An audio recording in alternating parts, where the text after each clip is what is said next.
BC రిజర్వేషన్ల బిల్లుకు ఆమోదం తెలపాలని కోరుతూ గవర్నర్కు వినతి పత్రం ఇచ్చారు అఖిలపక్షం నేతలు.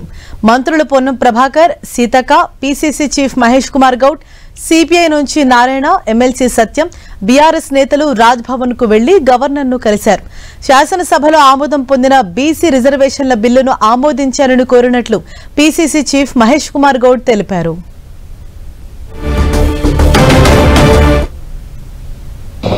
కాంగ్రెస్ పార్టీ ఎన్నికలకు ముందిచ్చినటువంటి కమిట్మెంట్, వాగ్దానం, ప్రామిస్ ని ఫుల్ఫిల్ చేస్తూ అధికారులకు రాగానే పోయిన సంవత్సరమే 2 చట్టాలు చేయడం జరిగింది. చట్టాలు కేంద్రంలో పెండింగ్ ఉంటే ఆర్డినెన్స్ చేయడం జరిగింది. మళ్ళీ ఇవ్వాలి. గతంలో 50% సీలింగ్ ఉన్నదాన్ని ఎత్తేస్తూ 42% లోకల్ బాడీస్ లో బీసీలకు ఇవ్వడానికి సుగమం చేస్తూ ఆ 50% సీలింగ్ ను ఎత్తేస్తూ నిన్న మళ్ళీ కొత్త చట్టం చేయడం జరిగింది.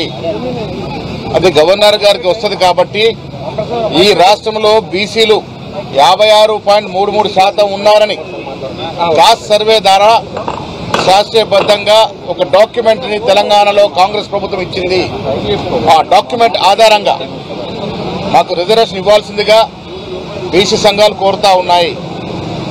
డాక్యుమెంట్ ని కుల సర్వే ద్వారా వచ్చిన డాక్యుమెంట్ ఆధారం చేసుకొని అదే బేస్ గా చేసుకుని రాష్ట్ర అసెంబ్లీలో చట్టాలు చేయడం జరిగింది. పంచాయతీరాజ్ మంత్రి గారిన బిల్లు ప్రవేశపెట్టినారు. నేను అసెంబ్లీలో ఆమోదం పొందింది, వాళ్ళ కౌన్సిల్లో ఆమోదం పొందింది.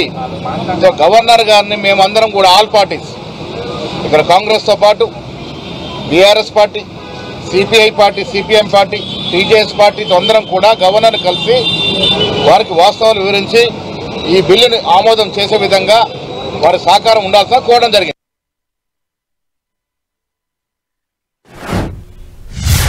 ఇదే విషయంపై మరింత సమాచారం మా ప్రతినిధి కొండల్ మనకు అందిస్తారు. కొండల్, బీసీలకు 42% రిజర్వేషన్లు కల్పించాలన్న దానిపై మరో స్టెప్ తీసుకుంది ప్రభుత్వం. ఈరోజు అఖిలపక్షంతో కలిసి గవర్నర్ జిష్ణుదేవ్ వర్మతో భేటీ అయ్యారు.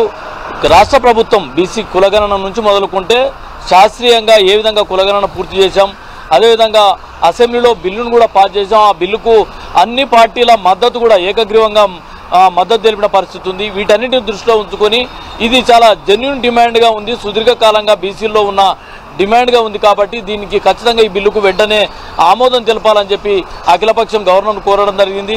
దీనికి సంబంధించి అంటే ఇప్పటికే కులగణనకు సంబంధించి బీసీలకు పూర్తి శాస్త్రీయ పరంగా హైకోర్టు ఏ విధమైన ఆదేశాలు ఇచ్చిందో ఆ హైకోర్టు ఆదేశాలకు అనుగుణంగా డెడికేషన్ కమిషన్ వేశాము, ఎక్స్పర్ట్ కమిటీ వేశాము. అదేవిధంగా కులగణనను ప్లానింగ్ డిపార్ట్మెంట్ చేత కులగణన పూర్తి చేయించాం. ఇవన్నీ కూడా పూర్తి శాస్త్రీయంగా చేసినాం. కాబట్టి వీటన్నిటిని మీరు పరిగణలోకి తీసుకోండి అని చెప్పి గవర్నర్ కోరారు. దీంతోపాటు అసెంబ్లీలో అన్ని పార్టీలు ఏకగ్రీవంగా మద్దతు తెలిపాయి. కాబట్టి మూడ్ ఆఫ్ హౌస్ కింద కూడా దీన్ని దృష్టిలో ఉంచుకొని వీటిని కూడా పరిగణలోకి తీసుకోవాలని చెప్పి కోరిన పరిస్థితి. మొత్తం చూసుకుంటే ఒకవైపు సెప్టెంబర్ 30 లోపు పంచాయతీ ఎన్నికలు జరపాలని చెప్పి హైకోర్టు ఆదేశాలున్న అంశాన్ని కూడా గవర్నర్ దృష్టికి అఖిలపక్షం తీసుకెళ్లింది. అఖిలపక్షంలో మంత్రులు పొన్నం ప్రభాకర్, సీతక్క, అదేవిధంగా వాకిటి శ్రేయర్ నేతృత్వంలో ఈ అఖిలపక్షం వచ్చింది.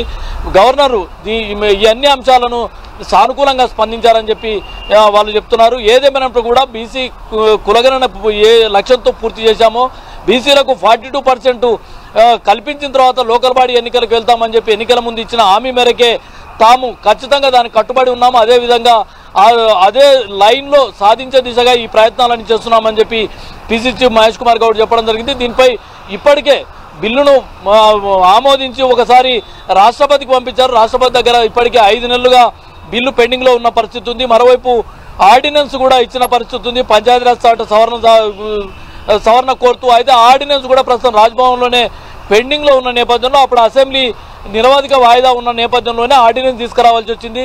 దీనికోసం నిన్న అసెంబ్లీ నడుస్తున్నది కాబట్టి అసెంబ్లీలోనే బిల్లును పాస్ చేసి చట్టం చేసిన పరిస్థితి ఉంది. దీనికి గవర్నర్ ఆమోదం తెలపాలని చెప్పి కోరిన పరిస్థితి. మరి దీనిపైన గవర్నర్ ఎలాంటి స్పందన ఉంటుంది, ఎలాంటి యాక్షన్ ఉండబోతుంది, ఆర్డినెన్స్ మాదిరే బిల్లు కూడా ఆమోదం తెలపకుండా పెండింగ్లో ఉంటుందా, లేదంటే ఇప్పుడు హౌస్ ఆఫ్ మూడ్ కింద దీన్ని వీటన్నింటి పరిగణలోకి తీసుకొని రాష్ట్ర ప్రభుత్వం చేసిన కులగణనకు సర్వేకి సంబంధించిన అంశాలన్నీ పరిగణలోకి తీసుకొని ఈ శాస్త్రీయ పద్ధతులు చేసిన నేపథ్యంలో బిల్లును ఆమోదం తెలిపి చూస్తారన్నది ఇప్పుడు అంతా ఆసక్తి నెలకొంది.